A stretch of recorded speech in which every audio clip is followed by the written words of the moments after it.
Hello दोस्तों, the Janet classes में आप सबका बहुत बहुत स्वागत है। मैं हूं निरंजन कुमार और आज हम इतिहास के एक ऐसे दौर में चलने वाले हैं जिसने भारत की पूरी तकदीर ही बदल कर रख दी। जी हाँ, हम बात कर रहे हैं गांधीवादी युग की, यानी 1917 से 1947 तक के उन 30 सालों की। और इसे हम किसी किताब की तरह नहीं, बल्कि एक मास्टर स्ट्रैटेजिस्ट की प्लेबुक की तरह समझेंगे कि कैसे गांधी जी ने एक के बाद एक सही चाल चलकर भारत को आज़ादी के दरवाजे तक पहुंचाया।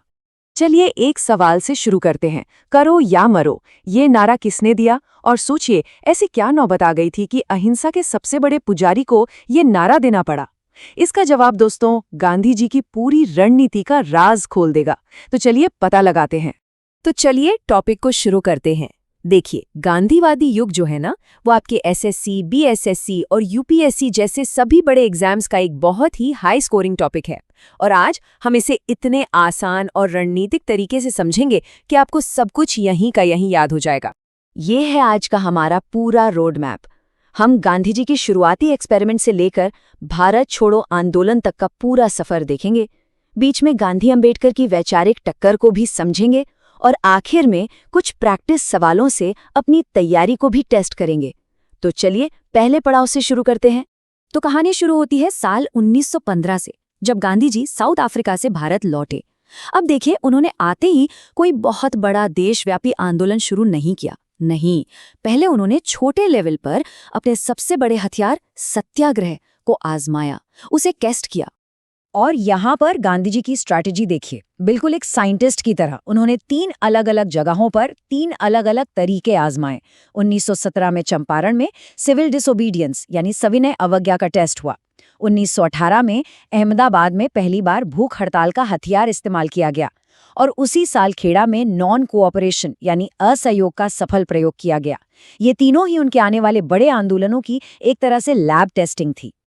अब जब ये तीनों छोटे एक्सपेरिमेंट कामयाब रहे, तो गांधी जी एक राष्ट्रव्यापी आंदोलन के लिए पूरी तरह से तैयार थे और इसके लिए जमीन तैयार की जलियांवाला बाग हत्याकांड और रॉलेट एक्ट जैसे क्रूर कानूनों ने। और इसी के जवाब में जन्म हुआ असहयोग आंदोलन का। इस आंदोलन का मकसद बड़ा सिंपल था, सरकार के साथ किसी भी तरह का सहयोग न करके उसे ठप कर देना। इसमें सरकारी स्कूल, कॉलेज, अदालतों का बॉयकॉट, विदेशी सामानों का बॉयकॉट और सरकार से मिले टाइटल्स को लौटाना शामिल था। और सबसे बड़ा स्ट्रेटेजिक मूव था हिंदू मुस्लिम एकता के लिए इसे खिलाफत आंदोलन के साथ जोड़ देना। लेकिन फिर एक ऐसी घटना हुई जिसने सब कुछ बदल दिया। फरवरी 1922 में चौरी चौरा नाम की जगह पर एक हिंसक भीड़ ने 23 पुलिस वालों की जान ले ली। गांधी जी अपने अहिंसा के सिद्धांत पर बिल्कुल अडिग थे। जैसे ही उन तक हिंसा की खबर पहुंची, उन्होंने फौरन आंदोलन वापस ले लिया। ये फैसला दिखाता है कि उनके लिए तरीके मकसद से कई ज्यादा जरूरी थे। आंदोलन वापस लेने पर गांधी जी की काफी आलोचना भी हुई, लेकिन वो एक मास्टर स्ट्रैटेजिस्ट थे। उन्होंने इस वक्त का इस्तेमाल अपनी अगली चाल को और भी बेहतर बनाने के लिए किया। और अगला कदम था सविनय अवज्ञा आंदोलन। ये असहयोग से एक लेवल ऊपर था। इसमें सिर्फ सहयोग न करना नहीं था, बल्कि अब जानबूझकर कानून तोड़ना था। और इसकी शुरुआत हुई एक सीधी चुनौती से। गांधी जी ने वायसराय लॉर्ड इरविन के सामने 11 मांगें रखीं, जिसमें सबसे बड़ी मांग थी नमक पर से टैक्स हटाओ। सरकार ने इसे नजरअंदाज कर दिया। तो गांधी जी ने 12 मार्च 1930 को अपनी ऐतिहासिक दांडी यात्रा शुरू कर दी। बस एक मुट्ठी नमक उठाकर उन्होंने ब्रिटिश साम्राज्य की नींव हिला दी और पूरे देश में सविनय अवज्ञा आंदोलन का बिगुल बजा दिया। अब ये जो स्क्रीन पर आप टेबल देख रहे हैं, ये एग्जाम के लिए सुपर इंपॉर्टेंट है। इन दोनों आंदोलनों के बीच का फर्क समझना बहुत जरूरी है। देखिए, असहयोग का लक्ष्य सहयोग न करना था, तो सविनय अवज्ञा का लक्ष्य कानून तोड़ना था। असहयोग में खिलाफत की वजह से मुस्लिम भागीदारी काफी ज्यादा थी, जो सविनय अवज्ञा तक आते आते कम हो गई थी। और सबसे जरूरी बात, असहयोग हिंसा के कारण रुका, तो सविनय अवज्ञा एक समझौते गांधी इरविन पैक्ट के बाद। अब चलते हैं भारतीय इतिहास की एक बहुत ही महत्वपूर्ण वैचारिक बहस पर, यानी गांधी बनाम अंबेडकर। ये दोनों ही महान नेता समाज के सबसे दबे कुचले वर्गों का भला चाहते थे, लेकिन दोनों के रास्ते, दोनों के विचार एक दूसरे से काफी अलग थे। दोनों के तरीकों में आप कह सकते हैं जमीन आसमान का फर्क था। गांधी जी का जोर नैतिक सुधारों और हृदय परिवर्तन पर था। वो मौजूदा सामाजिक व्यवस्था के अंदर ही बदलाव चाहते थे।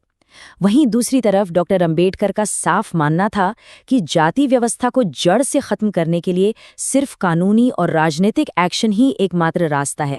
इनके बीच मतभेद के मुख्य बिंदु क्या थे? पहला, जाति व्यवस्था।